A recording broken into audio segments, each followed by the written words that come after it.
Bonjour et bienvenue dans Cœur de Business 42. Vous pourrez retrouver cette interview en version intégrale sur toutes vos plateformes.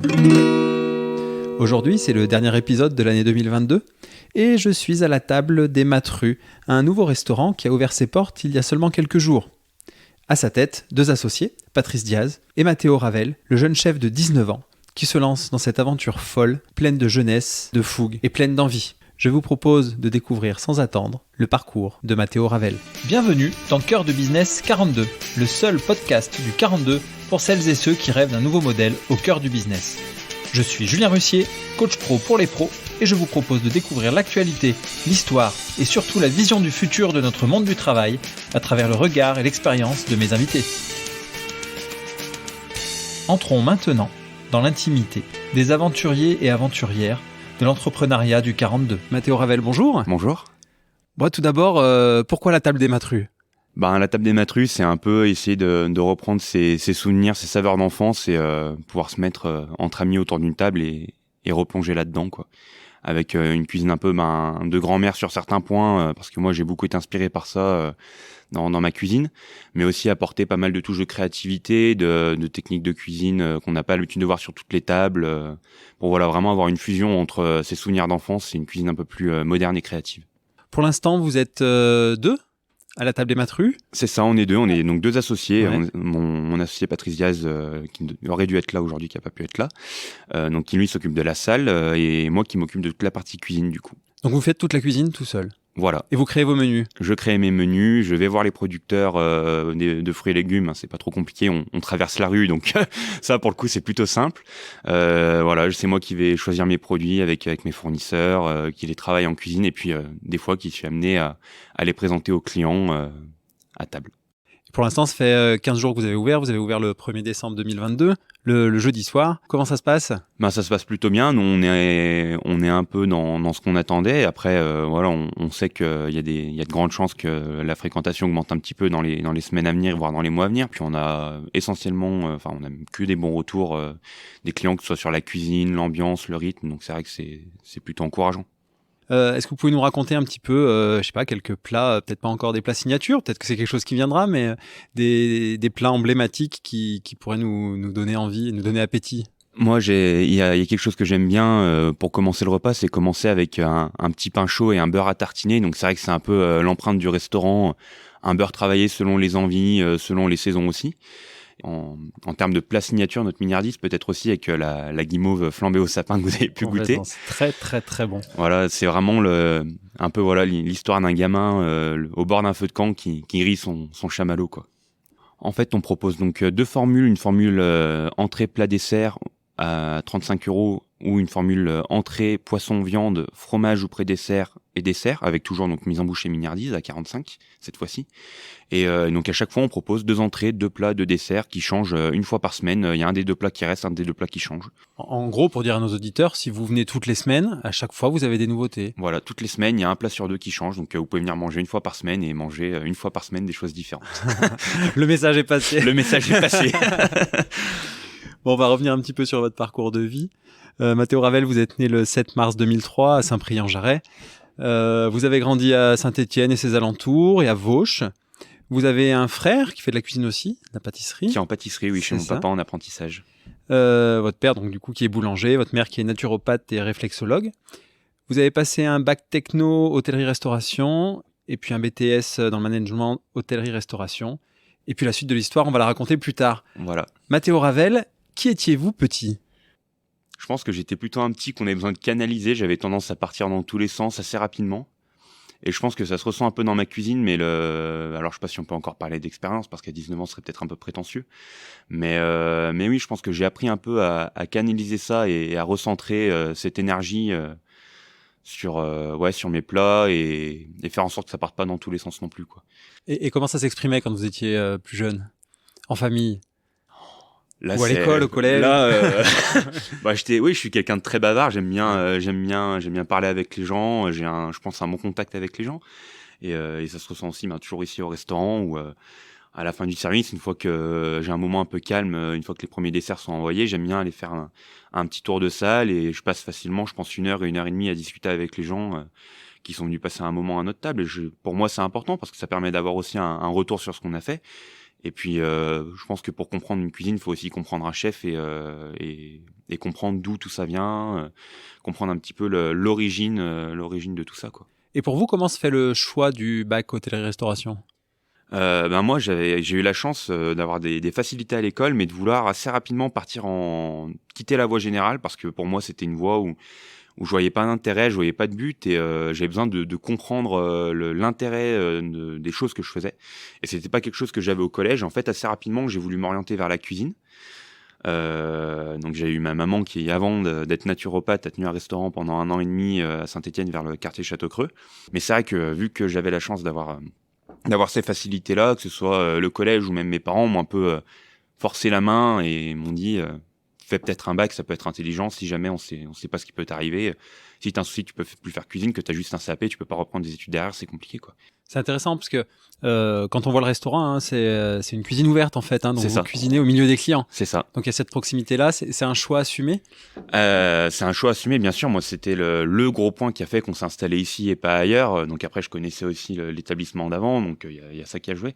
Mais oui, j'aime beaucoup un peu cette idée on peut comparer ça avec la musique, mais je trouve on aura peut-être l'occasion d'en parler, mais je trouve qu'il y a beaucoup de points communs entre la cuisine et la musique. Et c'est un peu comme un concert, quoi. C'est-à-dire que les gens viennent, s'installent à table, et puis à nous, après, derrière, de suivre la partition et de dérouler, quoi. Ouais. En février-mars 2020, vous faites un stage chez Régis et Jacques Marcon. C'est 2 chefs que je trouve fantastiques de par les valeurs qu'ils transmettent à leurs équipes. C'est vraiment c'est une famille, quoi. D'ailleurs, c'est pas anodin. Régis Marcon, tout le monde l'appelle papa. C'est vraiment le papa de la maison, quoi. Il y a vraiment cet esprit familial, bienveillant, mais que ce soit entre eux dans les équipes ou même moi quand je suis arrivé là-bas. Donc en fait, j'étais stagiaire. D'arriver sur les premiers jours et d'avoir Monsieur Marcon qui vient trier la salade avec moi, c'est une image forte parce que d'avoir un chef 3 étoiles de son envergure qui vient trier la salade avec un stagiaire, c'est des sensations. Rien que là d'en parler, ça me rend tremblant, quoi. Mais donc le 10 novembre, vous rachetez le restaurant, voilà. 2022, et le 1er décembre, c'est-à-dire 3 semaines après, vous ouvrez. Waouh, en 3 semaines. Bon, en 3 semaines, on a été pas mal aidés. Il y a les parents, les grands-parents qui ont mis un peu la main à la pâte. Ma maman qui nous a aidés pour la déco, pour tout ce qui est communication, le logo. Mon grand-père qui a fait la peinture. Il nous a monté aussi une grande table pour pouvoir accueillir les groupes. Donc ouais, non, on était pas mal aidés un peu par tout le monde. Et puis voilà, quoi. Comment vous décririez l'ambiance du restaurant ? Ce que vous avez voulu apporter ? C'est très chaleureux. Ouais, c'est très chaleureux. Moi, je pense que le premier truc, avant même de découvrir la carte, faut que les gens, quand ils arrivent, ils se sentent bien, ils se sentent bien accueillis, ils se sentent chez eux, ils se sentent à l'aise.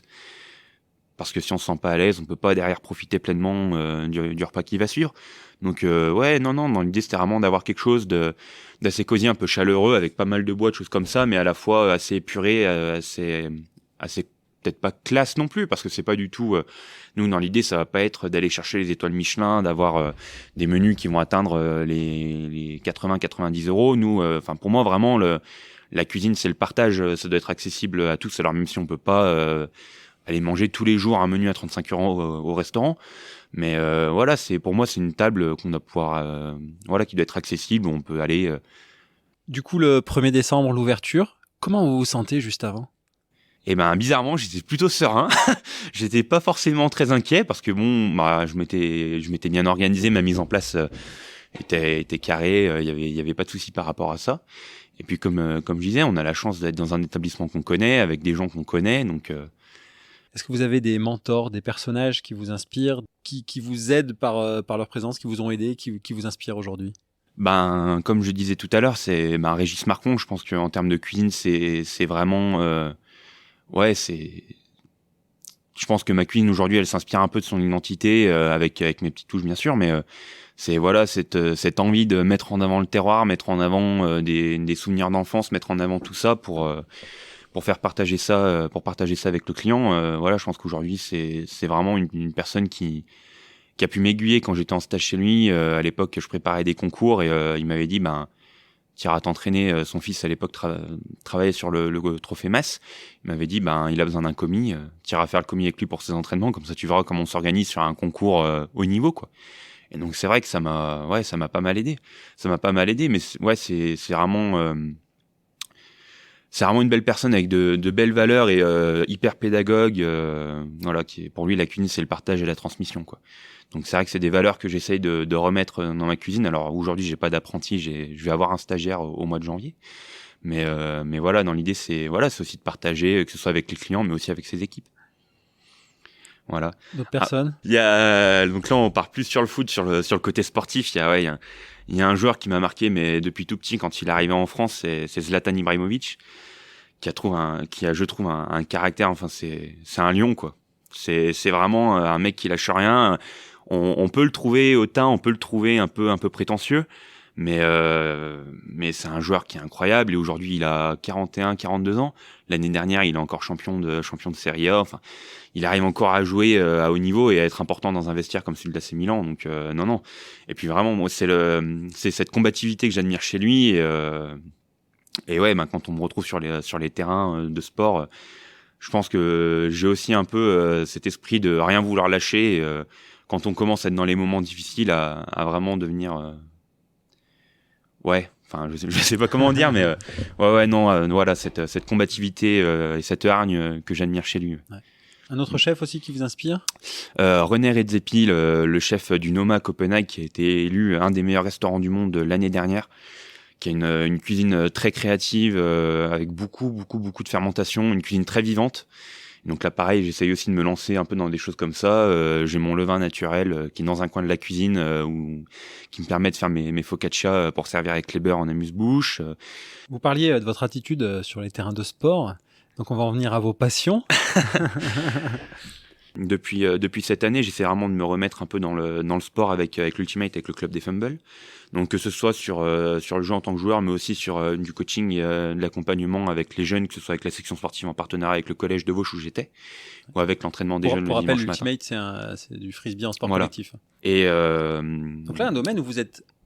Encore une fois, vous parliez de partage tout à l'heure, et finalement, là, vous partagez aussi avec les plus jeunes de la section. Voilà, c'est ça. Pour les aider à progresser. Je passe plus de temps à faire du coaching que vraiment à jouer, mais je trouve ça aussi intéressant parce que ça permet aussi de se dire, moi, quand j'ai commencé, j'étais bien content d'avoir des adultes qui avaient un peu d'expérience, qui ont pu me montrer comment faire certains lancers, comment avoir une approche tactique sur le terrain. Et je trouve que c'est intéressant de rendre l'appareil aux jeunes qui commencent et de pouvoir transmettre. Et puis c'est aussi hyper intéressant de les voir évoluer, de les prendre en début d'année avec le niveau qu'ils ont, et puis de voir en milieu, en fin d'année, l'évolution qu'on a pu avoir avec eux.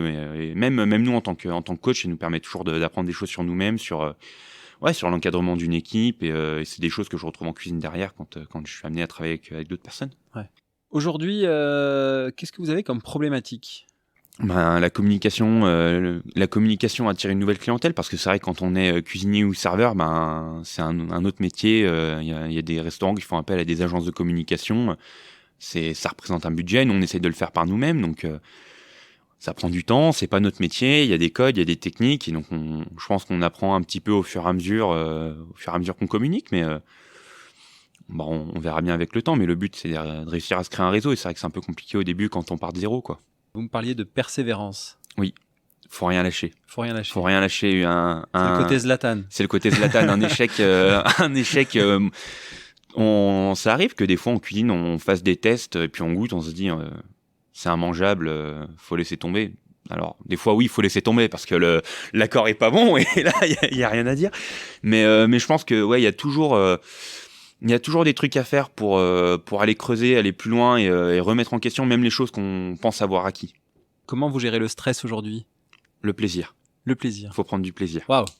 C'est très bête, mais je pense que dès qu'on commence à prendre du plaisir et que les gens le ressentent derrière, il y a plus de stress en fait. Le fait de vivre cette aventure à deux, en quoi c'est important pour vous ? Faut être d'accord. déjà, quand on est arrivé là, quand il a fallu qu'on se mette d'accord sur les couleurs des murs, on avait l'impression d'être un vieux couple qui emménageait dans une nouvelle maison. C'est ce qu'on disait au début, on s'est pas engueulé pour le nom, on s'est pas engueulé pour les papiers, pour les chiffres, on s'est engueulé pour rien du tout. Par contre, on est arrivé ici, il a fallu qu'on trouve la peinture, on avait 2 murs à repeindre. Et notre première engueulade, c'était la couleur des murs. donc voilà, sur des choses comme ça, mais parce que bon, on était tendu, c'est là où on prenait pas, je reviens à ce que je disais tout à l'heure, mais on prenait pas forcément de plaisir à mettre tout ça en place parce qu'on avait, on s'est aussi fixé un délai qui était court, mais on avait un délai à respecter, on avait annoncé à tout le monde, voilà, qu'on ouvrait le premier, donc fallait que ça avance et voilà. Donc c'est vrai que c'était un peu compliqué, mais ouais, maintenant qu'on est tous les deux dans ce qu'on aime faire, Patrice en salle, à conseiller le client, à faire toute cette partie-là de service, et moi en cuisine, à travailler les produits que j'aime, voilà, il y a plus du tout de friction et on retrouve l'ambiance qu'on avait un petit peu quand on est arrivé là, donc moi il y a 3 ans et qu'on travaillait ensemble, lui en salle et moi apprenti à l'époque. Ouais. Malheureusement, Patrice Diaz n'a pas pu se joindre à nous aujourd'hui. C'était prévu qu'il soit avec nous, mais c'est pas grave. Est-ce que vous pouvez quand même nous raconter voilà, son parcours à lui, son histoire, et voilà, qu'est-ce qui a fait qu'aujourd'hui vous avez lancé cette aventure tous les deux? Patrice, lui, il a commencé la restauration jeune. C'était pas forcément une vocation au début. Il a fait le lycée hôtelier de Nice et puis voilà, ça lui a bien plu. Il a travaillé un peu en salle. Il a fait pas mal de saisons, pas mal de choses comme ça, en brasserie, dans des belles brasseries.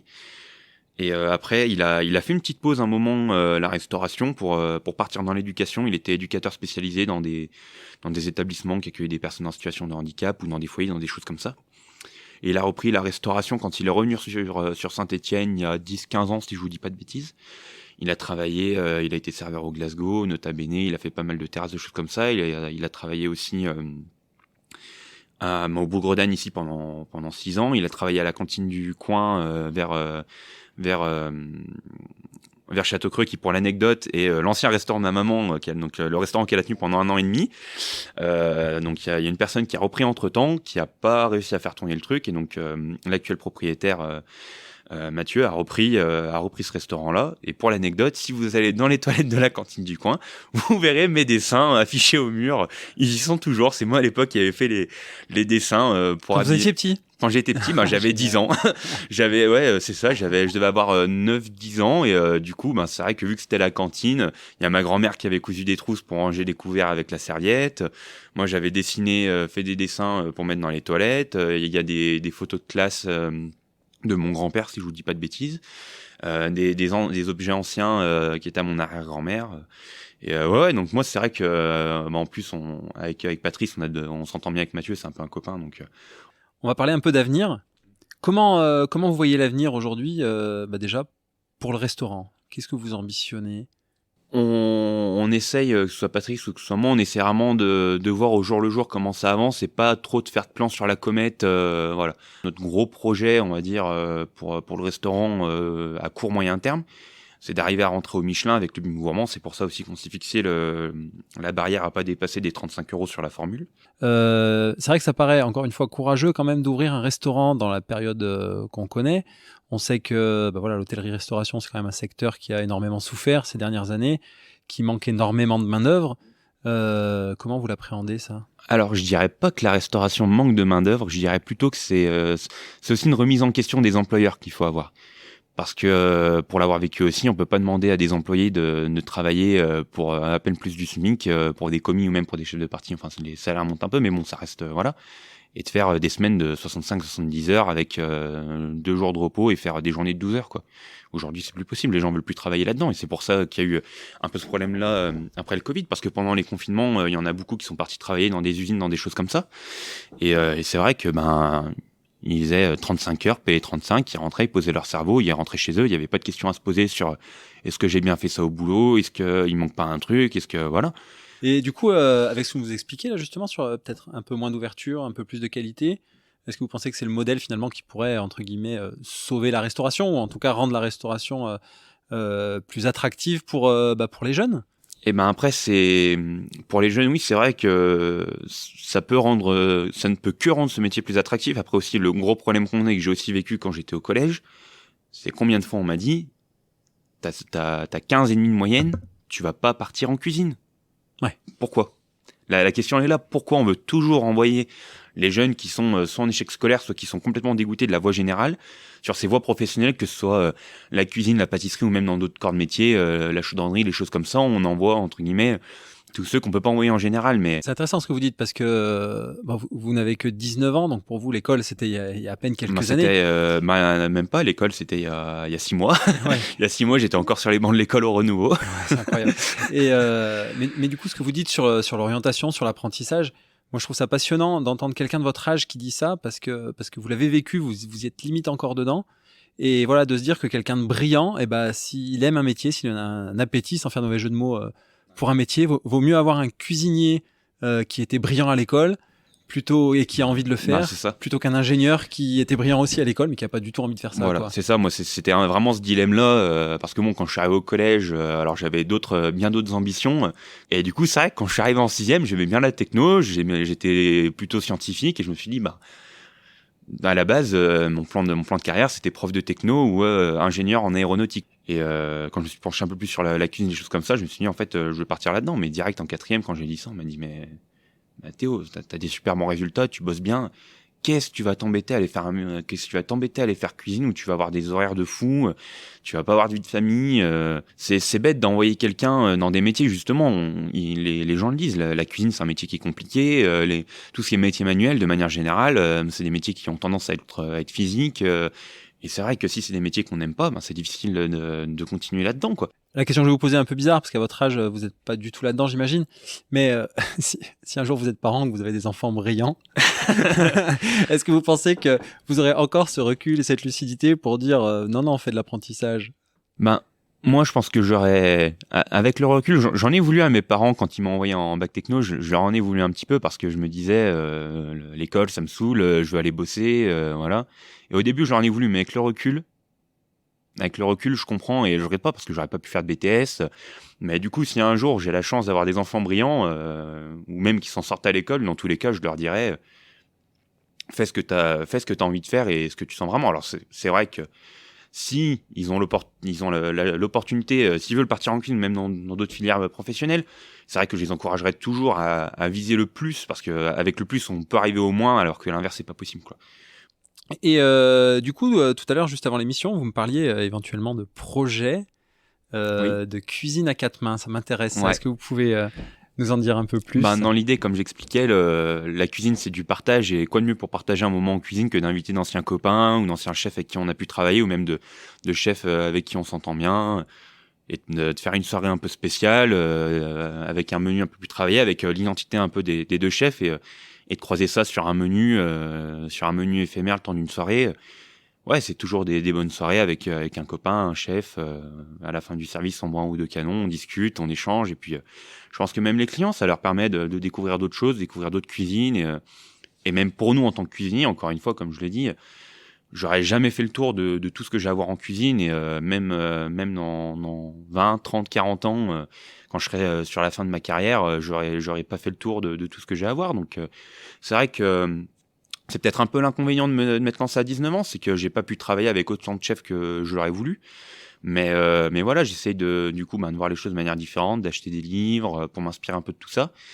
Et puis voilà, je pense que faire ces 4 mains, c'est aussi l'opportunité de travailler avec des chefs avec qui j'aurais voulu travailler, ou même avec des copains avec qui j'aurais voulu travailler. Et puis voilà, c'est un peu les souvenirs des TP au Renouveau avec les copains quand on était dans la cuisine du château et qu'il fallait sortir les menus. Voilà, quoi, il y a toujours des bonnes anecdotes qui restent. Comme à chaque émission, je demande à mon invité de m'offrir un porte-clés et de m'en expliquer la signification. Là, du coup, c'est un petit porte-clés avec un bouchon de vin. Pourquoi un bouchon de vin? Je pense que dans un restaurant comme la Table des Matrus, c'est aussi un peu ce qu'on essaye de mettre en avant. C'est une cave un peu à l'image de notre cuisine, c'est-à-dire abordable avec des vins locaux, des bouteilles autour des 25-30 €. Ça permet aussi de rendre les choses accessibles et voilà, quoi, de partager avant tout. Merci beaucoup, Mathéo. Pour rappel, donc le restaurant, c'est la Table des Matrus. L'adresse 26 rue du Grand-Gonnet, à Saint-Étienne. Juste en dessous de la plage Jacquard. Ok. Et au jour d'aujourd'hui, les horaires d'ouverture? On est ouvert du mardi au samedi uniquement les soirs à partir de 19h, 19h30. Vous pouvez venir à partir de 19h, 19h30 pour boire l'apéro. Et puis de toute façon, nous, le service en cuisine commence à partir de 19h30, 20h.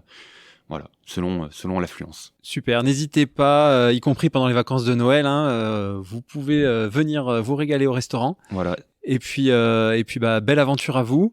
Et voilà, une petite phrase que vous m'inspirez, c'est que malgré tout, on peut se faire plaisir et réussir quand même. C'est Donc, l'essentiel. C'est vraiment pour moi la valeur première en cuisine. Mais là, c'est un peu une phrase aussi, un mantra de Paul Bocuse. C'est fais un métier que tu aimes, tu n'auras pas travaillé un jour de ta vie. Et voilà, pour moi, c'est vraiment la phrase essentielle. C'est faut faire un métier qui nous procure autant de plaisir que si c'était un loisir et on n'a pas l'impression de travailler. Mathéo Ravel, merci beaucoup pour votre accueil. Merci. À bientôt. À bientôt. C'était Julien Russier dans Cœur de Business 42. Si vous avez apprécié le podcast, diffusez un maximum autour de vous. Et surtout, merci de laisser vos avis et de mettre la note de 5 étoiles à ce podcast sur votre plateforme d'écoute préférée. À très bientôt pour le prochain épisode de Cœur de Business 42. Le seul podcast du 42 pour celles et ceux qui rêvent d'un nouveau modèle au cœur du business.